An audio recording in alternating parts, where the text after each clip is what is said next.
And good evening. Welcome to the Worldview Financial Report. Tonight is June 10th, 2024. Where is this year going? June 10th, 2024.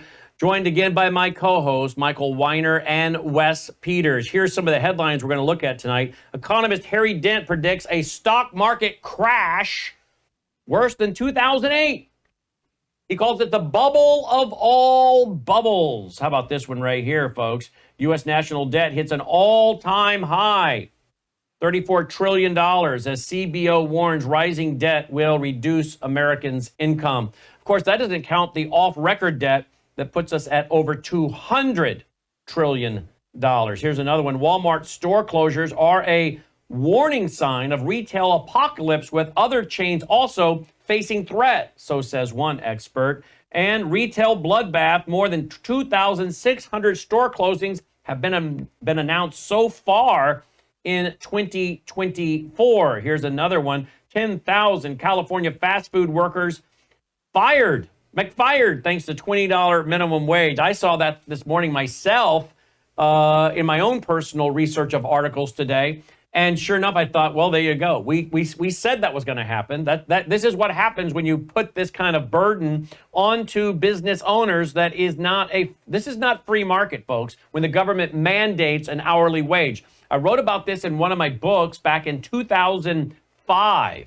Put your beliefs to the test, and how minimum wage does not work. It actually destroys entry-level jobs, would hurt the lower income. BRICS gives major update on its new payment system. Let's get to all these with our, and we got a video clip too to play by Harry Dent. Joining us again is our co-host, Wes Petes and Michael Weiner. Gentlemen, welcome to the broadcast. How are things there in Phoenix? Hot, I hear. Very hot. Absolutely hot, but what do they say? It's a dry heat. That's right. It's still hot. Yeah, well, didn't Trump have a rally over the weekend in Nevada or somewhere? Yeah, he did. And people were passing out, were they not? I didn't see that. I did watch a few minutes of the rally, but yeah, they were. If it's anything like here in Phoenix, they probably were. They were passing out and needing medical care. A lot of people from out of town, when they come to the areas like Arizona and Nevada, the weather is so hot, but it's not. It's a dry heat, so you don't realize how hot it is until you dehydrate. So unless you start drinking water, you can get in trouble pretty quick. Wow, and there you go. Good health warning tonight as well. Yeah. We don't just give financial advice, we give some health warnings. You're traveling to Nevada, to Utah, to Arizona. Well, and a couple of years ago, a couple of friends of mine and I hiked the Grand Canyon. We hiked down to the bottom, stayed a couple of days and hiked up, and we're hiking out. And I knew we were getting close because you could see all these pasty white people from the Midwest without a drop of water and no sunscreen or anything on. And I'm like, we're getting close. We're getting close to the top because look at these knuckleheads that are coming down. They just don't realize how hot it is because the humidity is not in the air, so they don't think they don't realize, it's more dangerous than they realize. Right. Summertime in Arizona. Go ahead, Mike. I'm just saying summertime in Arizona. Wes is right. Yeah. Well, and at the Grand Canyon, they have signs that say hiking down is optional, hiking up is not. So if you're coming to Arizona, bring sunscreen, stay hydrated, hat, glasses, and be prepared for that hot, dry heat. My guess is they have to go down to that canyon and rescue some people sometimes. Oh, absolutely. And it's not cheap to get rescued either. What's that cost, Jim? What's that cost? And for anybody over 200 pounds, they won't put you on a donkey, so a donkey can't haul you out. So just so you know that, too. What do they have to do, bring in a helicopter or what? Oh, yeah, helicopter. Yeah. Then you got the people who want to play with rattlesnakes on the golf course. I think they're all cute. It's really hilarious. I mean, you can't fix stupid on that. They come down and they want to get real close and see the rattlesnake. Bam. Wow. Isn't that something? Wow. All right. Well, there you go. Let's go right to this first article tonight. Here we go. U.S. national debt hits all-time high of almost 35 trillion. I mean, that's nothing, frankly, when you compare it to the off-record debt of $200 trillion, Mr. Petes. Yeah, absolutely. And the problem with all of this out-of-control debt and spending, Brannon, is it's forcing middle Americans to have to spend. People are paying their bills, buying groceries, paying for their medications on credit cards. and credit card debt is getting out of control, and defaults on credit cards. Let me see here. The average on a credit card balance right now is $7,951, according to the Federal Reserve Bank of New York. $7,951. 9% of credit card balances have fallen into delinquency over the last 12 months. And, if you're having to get a cash advance on a credit card for something right now, the average cash advance is 17.99 up to 29.99% for a cash advance. And that doesn't include the average 5% fee on top of that. So when the government has an out of control spending problem and they keep printing money and, to spend money and cover the interest on the debt, that forces the average middle American to have to borrow money to get by. And that only makes the situation worse, obviously. You already can't pay your bills and you're adding more money on top of that. Where's that going to lead you to? Yeah, absolutely. Michael, your thoughts? Well, I agree with Wes, but I'll carry one thing even further. There's two things going on. This administration, for the people who don't pay attention, are not only not paying attention to this debt, their game plan is just keep printing. Just keep making us go deeper and deeper in debt, because they just look at that as just normal doing business. Everything in Biden's budget is all about spend, spend, spend. What I find alarming, which Wes just mentioned, is we talk about people living paycheck to paycheck, okay? Those people living paycheck to paycheck are in serious financial trouble right now. They're not even living paycheck to paycheck. They're upside down, literally. But what should be really alarming is the amount of people who are newly living paycheck to paycheck. The people who never were living paycheck to paycheck before, who thought they were doing good and making a decent living, are not. They're the new breed of paycheck to paycheck people, and it's all a product of this debt that is not being dealt with at all, period. Wow. Logan, if I want to bring some sound out here, what do I choose? Which one do I choose? Tell me. Huh? All right, I'll choose external. All right, let me choose that. Let's go to a clip right away. What would I do without Logan? Let's go to a clip right away. Harry Dent, economist Harry Dent predicts stock market crash worse than 2008, the bubble of all bubbles. Here's what he said. We have to shake this bubble out. They finally went so far in stimulus and reacting to COVID that they caused that 9% inflation spike suddenly. And that's what we saw. And that's when they had to say, we got to reverse and start tightening. What people don't realize, every time they do a major stimulus or a major tightening, you got to wait a year and a half, and I think now as much as 2 years, for that to impact. It takes a while for that to work in the economy. So we felt that stimulus that continued, the strongest in history for 14 years, into March of 2022, that's still been hitting up to recently, and we're going to see this tightening, 525 basis points, the most in over 40 years since the 80-81, which caused the deepest recession after the Great Depression back then. We're yet to see this. We're going to see that hit the most early to mid 2025 next year. So I'm just saying, look, this bubble, which is totally artificial. At least the first one was a natural one. In 2025 to 29 was a natural bubble. There was no stimulus behind that, artificial stimulus per se. So this is new. This has never happened. Governments have never felt the power to just say, well, you know what? We're not going to take a depression after our great bubble and party. We're not going to take the hangover. We're just going to, what do you do if you want to cure a hangover? You drink more. And that's what they've been doing. And so this is not good policy, my point of view. And you know what? If this can go another 5 years, I may have to admit, you know what? Flooding the money with the economy with extra money forever might actually enhance the overall economy long term. But what we'll only see when we see this bubble burst, and again, this bubble's been going 14 years instead of most bubbles 5 to 6. It's been stretched higher, longer. So you'd have to expect a bigger crash than we got in 2008 to 9 when the baby boom wore off, in 2000 to 2002 when the first tech bubble, which is more similar. This is really the second tech bubble version. Crashed and the Nasdaq went down 78%. I think the Dow, the S&P went down something like 58%. Okay, so that's where we're at. This thing has got to blow. It's showing signs of topping here. It's having hard time, just barely making new highs. But we've got to see a crash of about 40% to say, oh, okay, finally the bubble's let off its steam. And once it gets that much momentum, I think it's hard to stop, and then we'll go from there.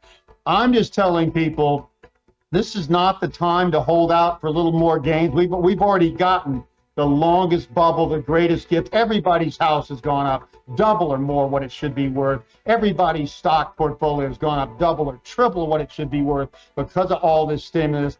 But if you have to pay the piper, which I say and history shows after bubbles, every major bubble is burst. And bubbles are not followed by recessions, they're followed by depressions. When you hear Great Depression or the Long Depression of 1873 to 96, those followed major bubbles. And the other one was the Great Depression of 1836 to 42. That followed a major bubble by then. So bubbles don't end well, and this is the largest and longest bubble. And it's hard for me to fully predict. I have my predictions. I think we're going to see the S&P go down 86% from the top, and the Nasdaq 92%. And a hero stock like Nvidia, as good as it is, and it is a great company, go down 98% before this is over. That's just my best estimate from the past.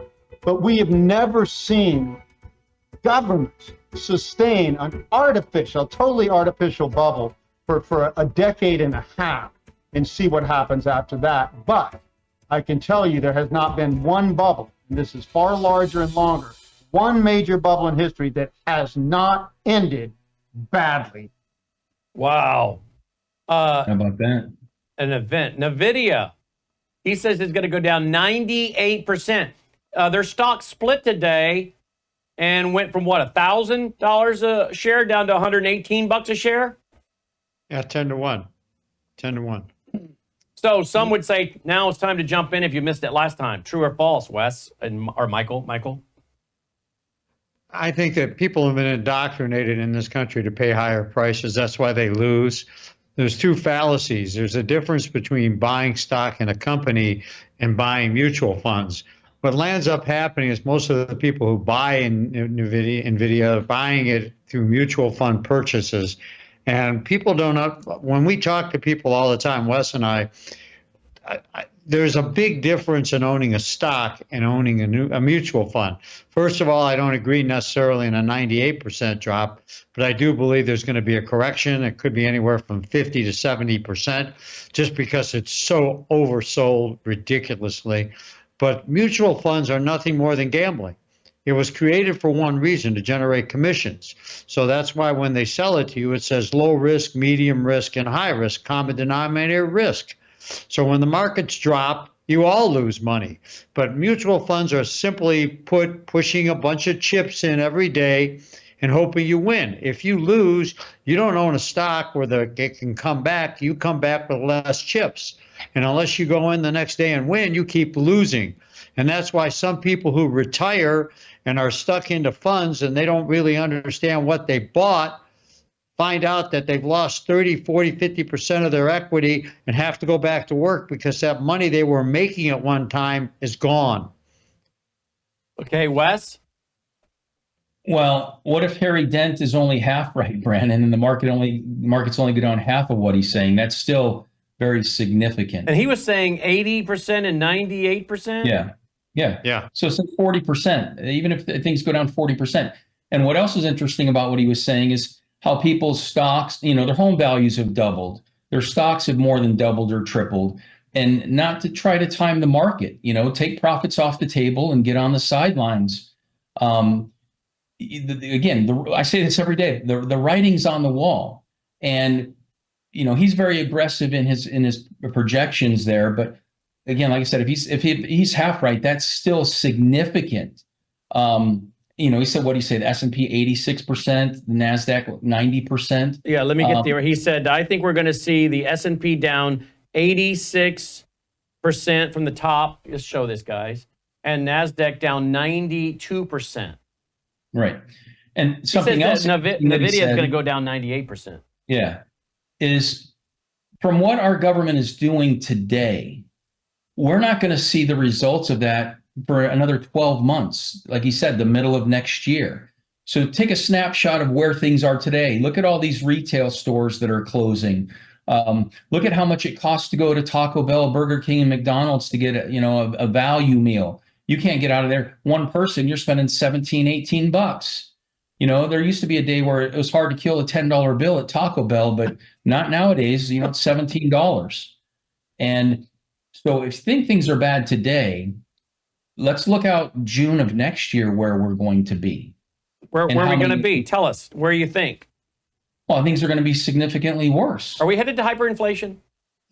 With the de-dollarization that's going on, it's coming. Absolutely. So how can we have a bust? When you say you have a bust, how are you going to have a bust? He says even homes are overvalued. Well, that depends on the market you're in. I mean, the homes have not been overvalued in the Mid-South, maybe like they have in other places.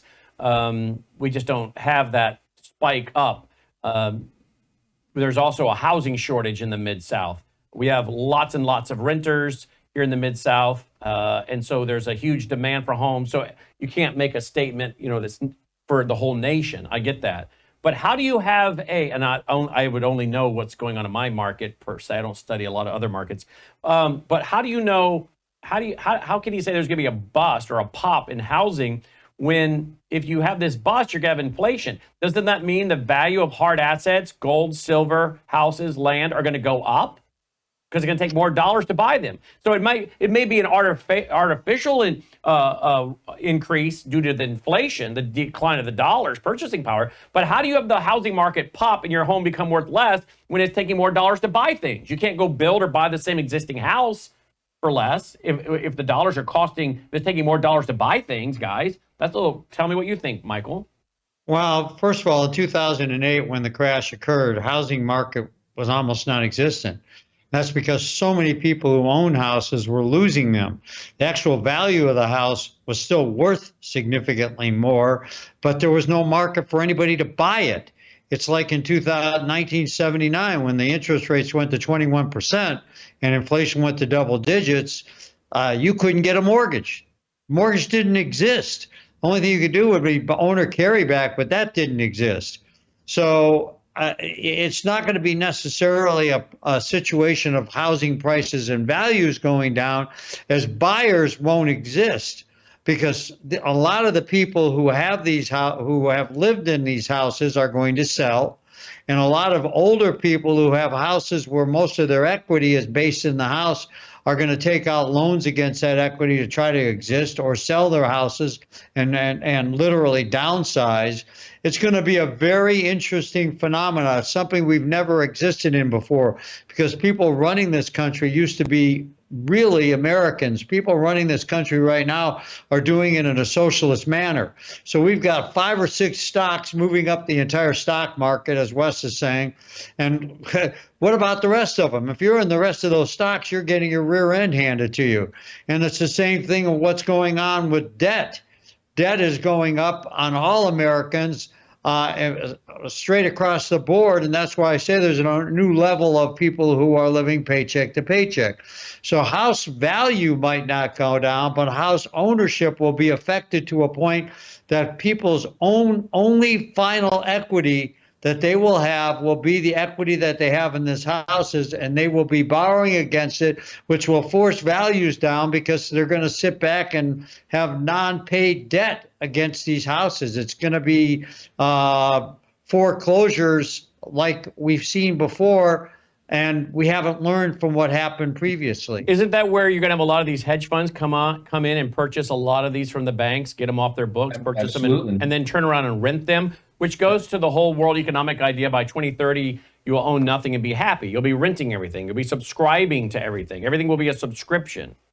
That's exactly what I would say, Brannon. These big investors, once there's a correction, these cashed up investors, Warren Buffett sitting on the sidelines with almost $200 billion in cash, Berkshire Hathaway. These big investors will come up and they'll buy up all the residential real estate they can, and they'll turn them into rentals. And, you look at the cost of renting a place nowadays. people have to work three jobs just, again, to pay their bills. A lot of people are The living job. together. We're seeing millennials and professionals, professional millennials. They don't want to get married, a lot of them, or they're getting married very, very late. They've got massive college debt and loans they're paying back. And so you got 3 or 4 of them living in a house and renting. This is going to be even more common. We got a bunch of them moving back home into the basement of mom and dad's house, or maybe not even the basement. They're just moving back into their childhood bedroom. I mean, this is going to be a thing where you probably see kind of like the Waltons, where you saw multi-generations living together during the Depression.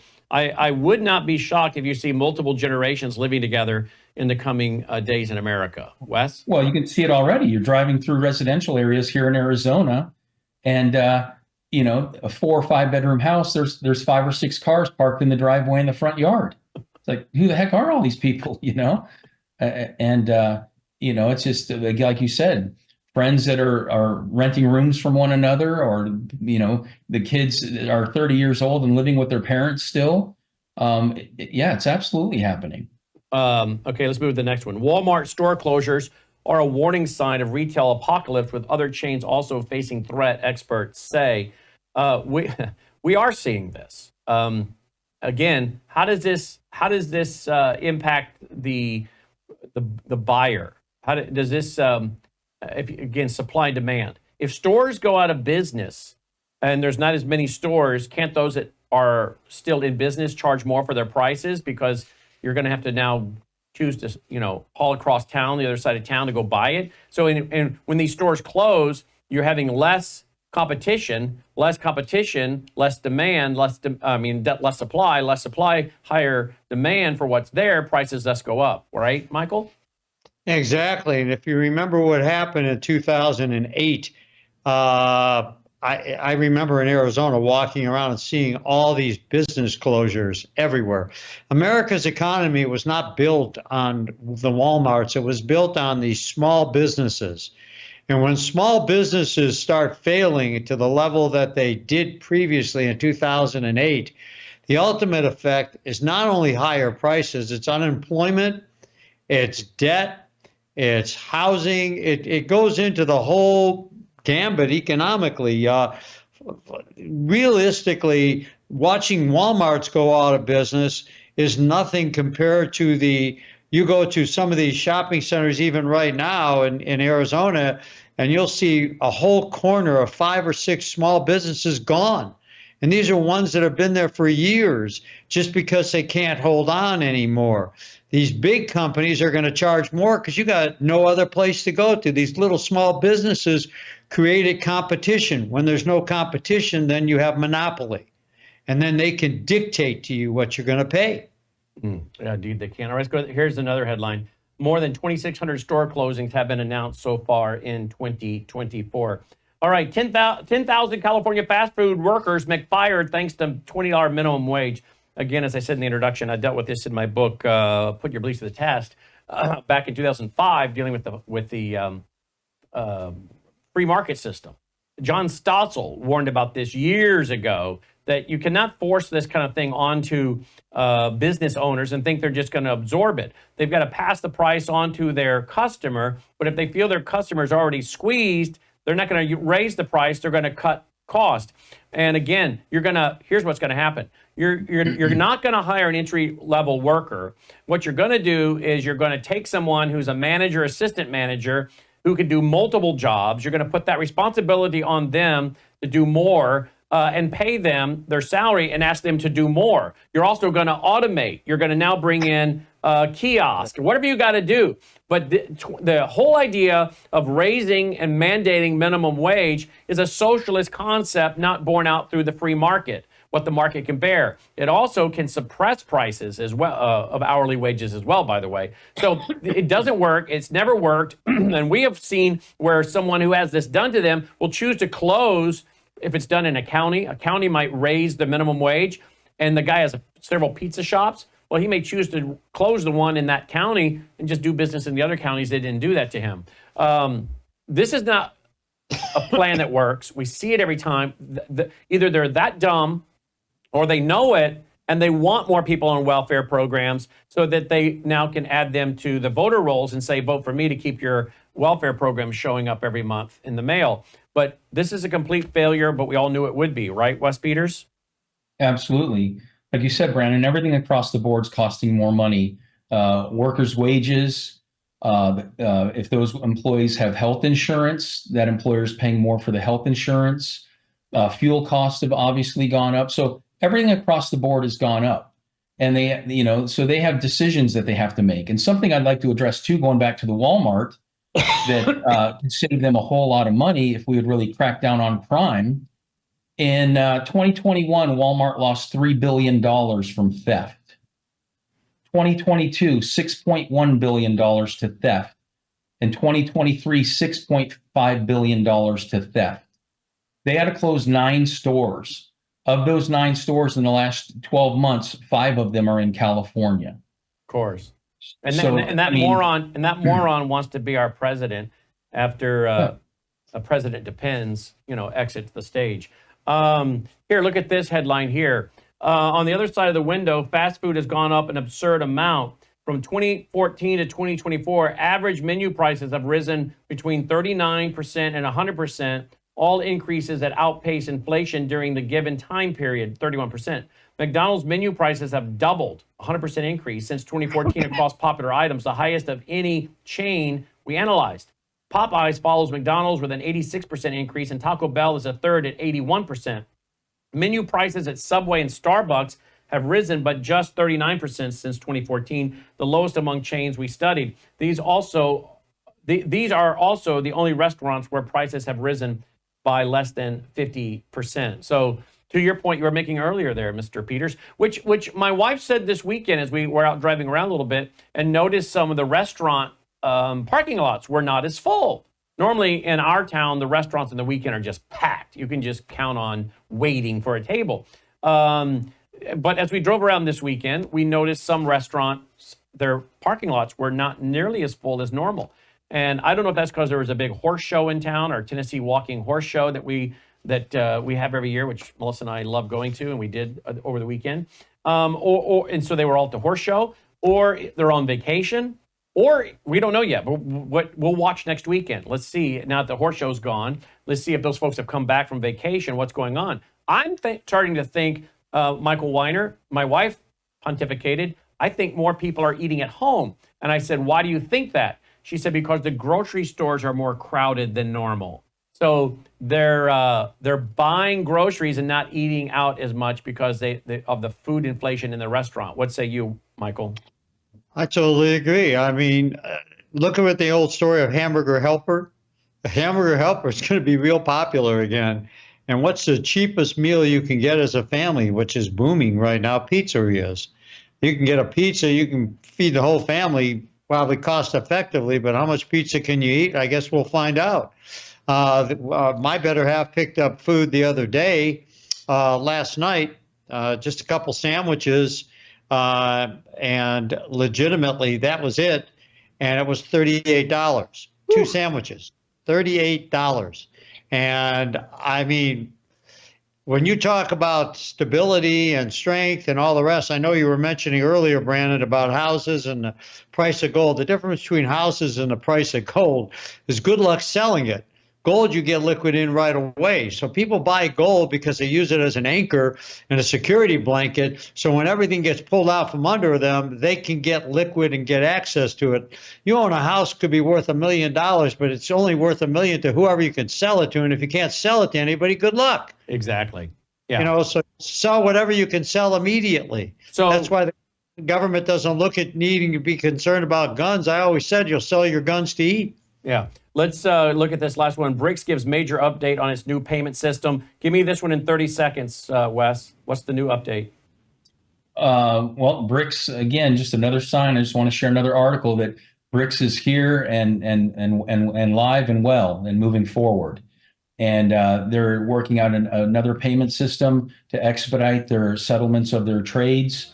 And they made it clear. There was another article, I didn't share it, but where they talked about the reason that these countries are de-dollarizing and walking away from the dollar. One of the big reasons is because the good old US of A put sanctions on countries and Indeed freezes they their did. assets. If you want to get that free packet of information on precious metals or putting precious metals into your IRA, you don't even have to call Wes or Mike because they're not trying to twist your arm. They just want to give you a free, no obligation packet, let you look over it. Then you can have a conversation with them. So there is no risk here, folks. Just text Wes your name and mailing address. He'll get it out right away. 602-558-8585 for your free, no obligation packet of information on obtaining precious metals in your possession or putting precious metals into your IRA. Again, just text or call him 602-558-8585. Look forward to our next broadcast. Till then, I'm Brannon Howse. Take care.